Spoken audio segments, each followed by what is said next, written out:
What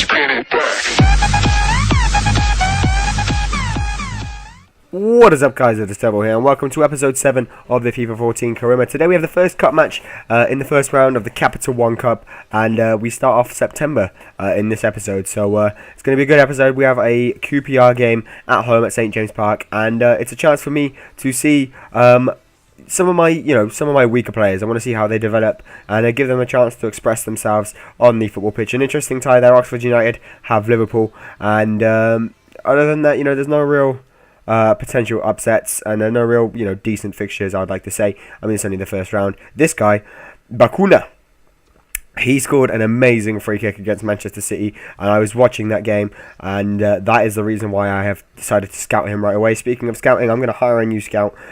I fired all the bad ones, so now I'm just going to be left with 3 good scouts who are hopefully just going to fill out the market for me and find me some decent players that I can scout, I can sign, and I can use to improve my team come January time. One of you guys left me a comment on one of the recent episodes that says that Clement Grenier, the guy from Lyon, I think, yeah, because obviously I played with Lyon last season. He is available on a free transfer at the end of the season and possibly in January. So what I'm going to do is I'm going to make an offer for him as soon as possible, and I want to see how the free transfer thing works. But now on to the gameplay.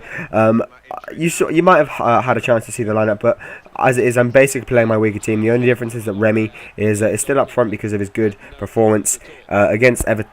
Was it against Everton? No, I don't think it was against Everton. It was against Fulham. Against Fulham last week, Remy had a really good performance, and again, he's on it today. A few shots already in the opening half an hour to 20 minutes to half an hour, and he's on top of his game. He's definitely on top of his game, and he's helping the team perform.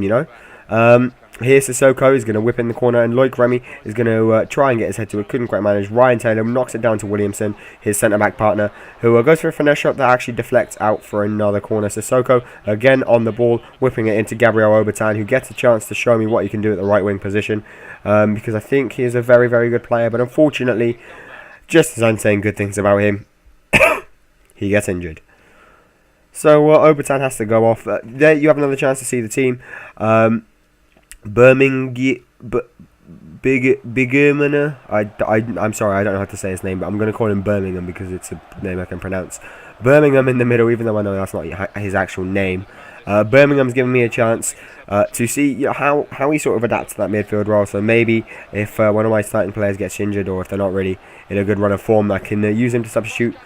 And it will be really effective. Gutierrez there goes for the bicycle head kick, overhead, whatever it was. I mean, I don't know what it was, but it ended up hitting the post. I don't know how.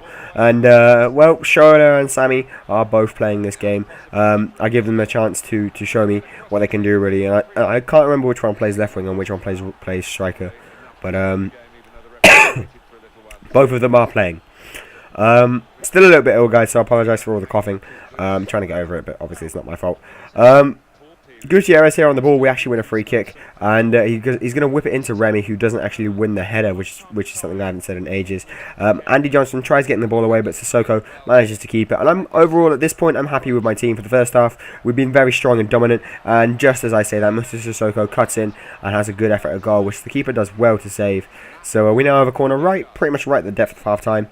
And again, Sissoko is going to swing it in to Amiobi this time. Amiobi he does get there. The keeper makes a good save, but then Loic Remy was just on hand to put it into the empty net. Don't know what sort of celebration that is. He is not Balotelli, but I tell you, he scores some prolific goals with his head. I mean, I don't know what it is, but I don't think I've actually seen him score a goal without his head.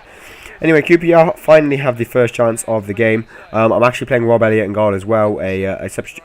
Sorry, not a substitution, a change in goal. Like I say, I'm playing pretty much my reserves on my second team. Combined with some 13 players, so I was very, very happy with the performance. But saying this, I still have some regulars. Gutierrez here, one of them. He couldn't really do anything from that chance, but he does win us a nice corner, which we're going to take the chance to swing in against Sissoko on the corners. I'm not too sure about this. He's a big guy. He can get in the box, but Ryan Taylor, well, it goes to Ryan Taylor, who heads out to his brother Stephen, and then Birmingham has a chance from the finesse shot, but it wasn't really going to go. And we make some substitutions. Nothing too major. Like I say, just a few more not first team. I don't want to say below average, which is what I was originally going to say. Just not first team players coming on, second and third team players who need a chance to express themselves, to prove themselves to the manager, and to show me exactly what they can do. And overall, I really like these cup games because it gives me a chance to see just what type of squad depth I have. which of my players can play all the time, and I'm not sure if we get far in the cup. I'm not saying that we will. I'm not really interested in the cup, to be honest. I'm more interested in the league and securing a very good position in the league. But if we get far in the cup, I'm not sure if I'm going to stick with the reserve team sort of thing, or if towards the end I go for the first team. So yeah, it'll be an interesting choice from my point of view to see who I pick every game. But as you can see, Remy got a second goal. I just stopped talking about the gameplay a little bit. Newcastle do win 2-0 against QPR. That means we progress into the next round of the Capital One Cup. And you'll see what other sort of results happened in just a minute. But Loic Remy gets the man of the match for this game. Well deserved. 2 goals from 2 headers. And it's amazing. He's just scoring goals with his head. Left, right, and centre. Gabriel Obertan's going to be out for about 4 weeks. But we have a long break until our next game. I actually sim... yeah, by the way, Sissoko asked to play. That's why I put him in the team. I actually sim a little bit. It's like a week and a bit. And they clear Gabriel Obertan to return to the first team. But, yeah, there you go. Yeah, they've cleared him already to return to the first team. It's only like 2 weeks. But obviously I'm not going to use him. I wasn't going to use him anyway, though. The international management is obviously back in FIFA 14. Wales and Venezuela want me. I'm not going to be going for either of them. Maybe Wales, potentially, just because of Gareth. But other than that, I'm not really interested in international management. Not until a good offer comes around. I'm more concentrated on Newcastle and our match against Aston Villa in the Barclays Premier League coming up next. And I attend the press conference, and I do actually go, and I think I motivate, or I praise Agban Lahore because he's been playing well. And I think the absence of Benteke up front for Aston Villa, in real life, not in the game, is a big blow to them. But I'm really glad they managed to get a win against Manchester City. Here's the show. Liverpool only won 1-0 against Oxford United. That was very nice to see. Chelsea beat Leicester City. There weren't really many upsets apart. Well, Arsenal won on penalties. Stoke won on penalties, and apart from that, nothing too major. Burnley did get a massive 4-0 win against Swindon, I think it was. And then look at that, down the bottom, Hartlepool beat Manchester City. But anyway, guys, it's coming towards the end of the episode. I hope you have enjoyed it. And please leave a like and a comment if you have. And other than that, I will see you all in the next episode. Sorry, guys, the commentary still hasn't improved. Bye.